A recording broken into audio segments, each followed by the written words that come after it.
Would you like to talk about, particularly in this context, the formation of WikiLeaks' political party in Australia, as we start moving on to talking about the ramifications of Bradley Manning and the ramifications of the case, and what precedent you feel this sets in Western liberal democracy to actually enable freedom of information to be the bedrock of, you know, a policy agenda? Look, there's been 4 opinion polls now in Australia over the last year and a half, done by the same opinion poll company that works for the Australian Labor government.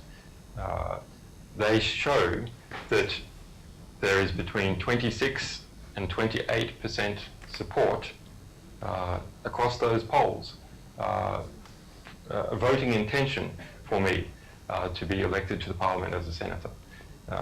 Additionally, if we break that down by age, if you look at the under 30 age group, it is 40% support.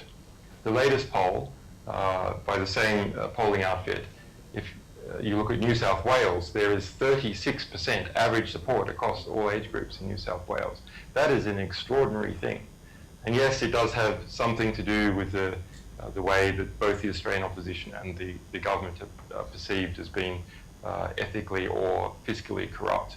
But it's also as a result of this time of incredible mass political education. This is the time of the greatest political education that global civilization has ever gone through, the last 4 years, as a result of the internet, as a result of young people using the internet as their central place to learn, putting their information to each other, communicating it across borders to each other, and finally, at last, in a very important way, breaking the false manufacture of consensus by corrupt mainstream press, a corrupted mainstream press. Now, of course, all sorts of internet estates are getting very powerful, getting very close to government, and are also getting corrupted. It happens to every organization that gets large and powerful and sits at the table of power for long enough. Google and Apple and Facebook, of course, are prime examples here. So the battle is far from over. But this ability to share information laterally is another counterweight to the incredible theft of information about people that has been sucked up into these vast, unaccountable agencies.